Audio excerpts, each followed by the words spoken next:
नमस्कार मित्रों, कभी आप कल्पना भी नहीं कर पाते कि इस विश्व में एक ऐसा भी नगर है जिसमें 700 भाषाएं बोली जाती हैं। 700 और 700 भाषाओं का प्रचलन किसी भी एक नगर में उसको इतना बड़ा वैशिष्ट्य, उसे इतनी बड़ी विशेषता प्रदान करता है कि उसका कोई जवाब नहीं है।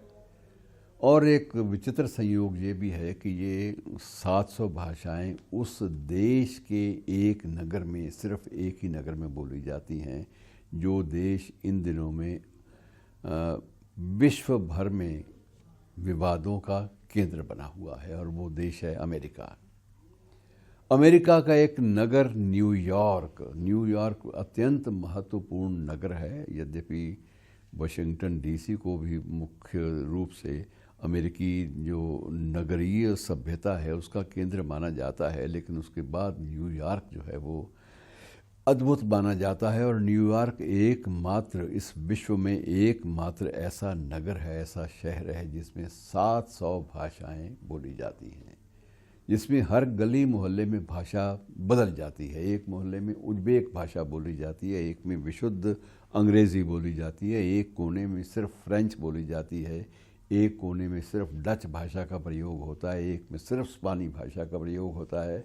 और यही नहीं, बहुत सारी जो श्रमिक बस्तियां हैं उनमें भी अलग अलग रूप से छोटी छोटी भाषाएं जो हैं वो जीवित हैं। और मित्रों, वह सबसे बड़ा जो वहाँ के जो लिंग्विस्टिक्स हैं, जो भाषाविद हैं, उनके सामने चुनौती यह है कि अपनी भाषा को, इन भाषाओं को जीवित कैसे रखा जाए। और जो कुछ एक लिंग्विस्टिक ऐसे भी हैं जो अपनी भाषा को या अपनी भाषाओं को, जो आदि समाज की जो भाषाएं हैं उनको जीवित रखने के लिए निरंतर रिकॉर्डिंग, निरंतर दस्तावेजीकरण, डॉक्यूमेंटेशन, इस काम में लगे हुए हैं। और अब ये भी खतरा सबके सिर पर मंडरा रहा है कि ज्यों ज्यों ये सभ्यता और ऐश्वर्य की ज़िंदगी और विलासिता आगे बढ़ती जा रही है, त्यों त्यों बहुत सारी भाषाओं के विलोप होने का, उनके समाप्त होने का भी जो डर है, जो आशंका है, वो भी बलवती होती जा रही है। तो मित्रों, ये सारी परिस्थितियाँ ढेरों सवाल पैदा करती हैं। हमारे अपने देश में आप अंदाज़ा लगा लीजिए कि ये लिंग्विस्टिक मैपिंग के नाम पर हमारे अपने देश में जो बहुत सारी बातें, बहुत सारे विवाद पैदा हो रहे हैं, उनका भी कोई अंत नहीं है। तो अब हर राज्य सरकार वो अपनी अपनी भाषा के, अपनी अपनी अकेडमियों के द्वारा पुरस्कार अपनी अपनी मूल भाषा में देने पर विचार कर रही है, खींचतान चल रही है। जब से केंद्रीय साहित्य अकादमी के पुरस्कार कुछ समय के लिए रुके हैं, उसके परिणति के रूप में अब वहाँ दक्षिण भारत में, तमिलनाडु में, वहाँ के मुख्यमंत्री ने अपने स्तर पर ही अपने विद्वानों को पुरस्कार देने की परंपरा आरंभ करने की घोषणा की है।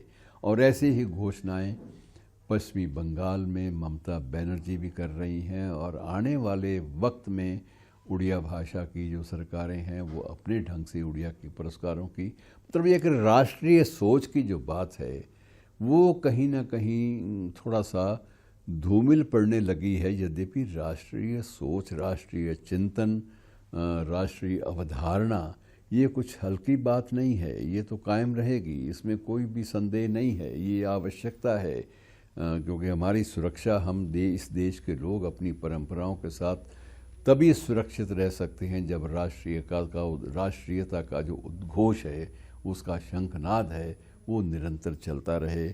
लेकिन ऐसे जब छोटे छोटे मामलों को लेकर जब विवाद पनपते हैं, तब भय लगता है कि ये लिंग्विस्टिक मैपिंग के नाम पर जो निरंतर नए नए तथ्य सामने आ रहे हैं वो खतरे की घंटी हैं।